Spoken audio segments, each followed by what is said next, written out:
Hello. I guess I have a YouTube channel now for the purposes of posting playthroughs for the Dreamcatcher Reflections actual game files in case people don't want to download them.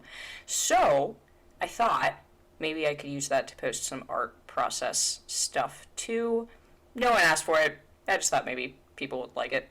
You can see I already have the sketch in Premiere. I've been fighting with Premiere all day on this because it doesn't want to.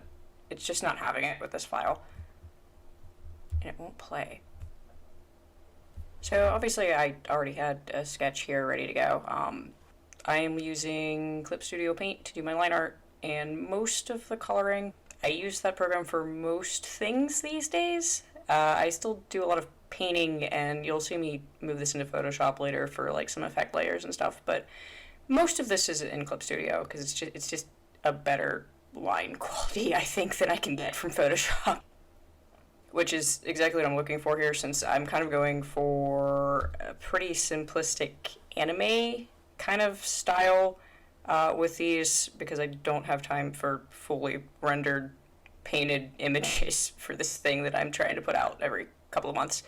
This is going to be one of my kind of key color images for this particular scene. I don't do these things in order.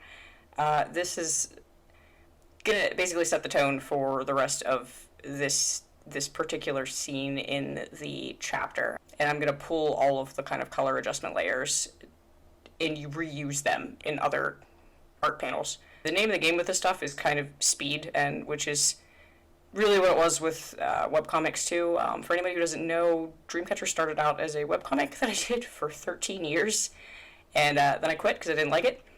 And I didn't like where the story was going, and I'm like, I need to start this over. Because you don't put 13 years into something and then just completely scrap it. So I'm rebooting it as this visual novel, kinetic novel series. Chapter 1 is out. You can watch that video. Anyway, you can kind of, my line art process is pretty simplistic. I'm using like a 8-pixel brush with the pen tool. I don't often actually flip the canvas. I do it sometimes when something isn't quite working. I really should do it more often, because I know it's like the biggest tip that people give artists, like flip your canvas and you'll see your mistakes, and I don't like seeing my mistakes. Anyway, yeah, I don't really have anything to say about this part. This is like the easy part. These little swirlies on Riza's shirt have been part of her character design for 15 years, and like I make jokes about it sometimes, but I won't get rid of them. It's just, it's been there for as long as I can remember, as long as this character has been around, and it's a very long time at this point. And I really can't not have them.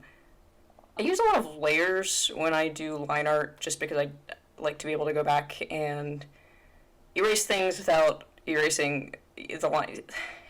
When you have overlapping lines, especially you see with the hair that I did and the jewel there, it's easier to just be able to erase things when they're on a different layer where they overlap.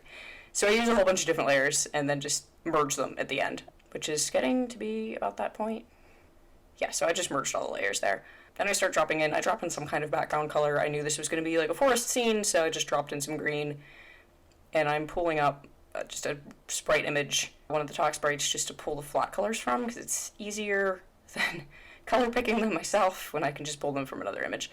And it'll help with the consistency later of getting, when I have, 50 of these panels and they all need to kind of look like the same color. My flat color process is pretty much just dumping bucket fill tools in there. It's not super complicated. You saw in there somewhere that I forgot to draw the gloves, and so I put that in. I forget to do things a lot and then realize it later, and usually swear a lot. Again, this is a pretty easy cel-shaded image, so I'm just kind of lasso tooling in all of my shading. I'm basically just going to be using one color. When I do nice cel-shaded images, I have a little bit more complicated process, and maybe I'll go through that one day, but for these things, which basically just need to look like screen caps, I'm using one color pretty much, and only like 1 or 2 shading layers. I gave myself 10 minutes to talk about this because I figured that would be enough time and I would not run out of things to say, but here we are. See, here I am forgetting things again. And it looks very silly at this point because I just picked a generic random color to use for the shading, and I'm going to change it later, which is really the beautiful thing about digital art, is that you could change everything later. That's what's great about layers and adjustments and having access to all of that stuff. And it is an art form in and of itself, but yeah. I'm kind of going back in and touching up a lot of the rougher edges of the shading layer and adding a little bit more detail into it. So it doesn't look too just, I just dumped things in. How much editing am I going to have to do on this audio? Which, by the way, I apologize for the audio quality. I have like a crappy $30 USB mic and no soundproofing. So we're kind of hoping for the best on this not sounding terrible.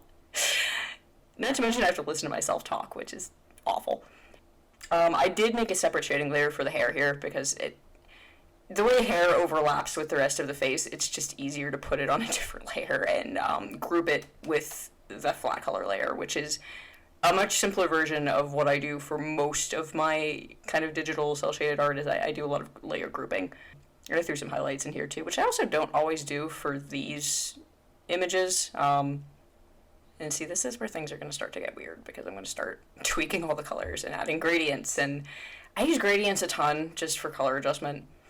Sometimes I just pick a generic one and play with the layer styles until I get something that looks like, that's kind of okay. And I think literally with this image I spent almost as much time tweaking the colors as I did actually drawing it. I'm pulling this up in Photoshop now to kind of mess with the background because I needed some layer filters, and literally I wanted to put something in the background of this image that wasn't just a flat color or gradient, so I got a little forest image, and I'm just throwing a bunch of filters on it until you can't recognize it. I did make sure it was the usage rates were in order and I wasn't stealing somebody's artwork without any permission, or somebody's photography without permission, but anyway, I'm just kind of messing with this until I get something that I like, because I don't want it to be too prominent. I don't want it to take away from the main image. It's just there to kind of, give it some kind of environment. So we're not just standing in midair and we're actually standing somewhere. Also, I'm terrible at painting backgrounds, so if I can use a photo, I'm gonna use a photo.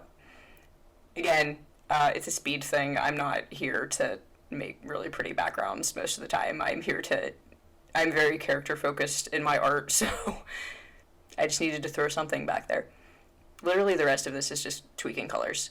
Like, it's crazy the amount of time I spent tweaking colors on this. But that's going to benefit me later because I'm going to be able to reuse that. So the rest of the images that are in this scene in the story I'm just going to have to dump in the flat colors and the shading and then basically pull all these adjustment layers and copy and paste them over there. And obviously it's not that simple. I still am going to have to mess with it a little bit, but I realized in here that I completely forgot to shade the gem. So there's that. Add a little bit of glow to it, which glow effects are super easy. If anybody does not know how to do glow effects, they are really fun. I realized I didn't put any shading in her eyes, and those were really sticking out. Because, for better or worse, this is still a still image. If this were going to be animated, it probably would not be this detailed. But I try not to spend too much time on it because I realize it's a still image that people are going to look at for 0.2 seconds. And obviously, this is the finished product. I spent a lot more time after I stopped recording, tweaking the colors again, and I added a little bit of texture, which is just another copy of the background layer, actually, to give it a little bit of a dappled sunlight forest look, just something. And that was what I wound up liking, and probably what I'm going to stick with. Yeah, that's it. I hope you guys liked this. If you want to see any more process videos, and I'm probably going to record some just because I don't have anything better to do, apparently. Yeah, sure, let me know. If anyone wants to know anything else about how I am making DCR as a complete amateur to games and making and visual novel making, sure, hit me up, let me know, leave a comment. I still don't exactly know how YouTube works from a creator standpoint, so yeah, I'll see you later.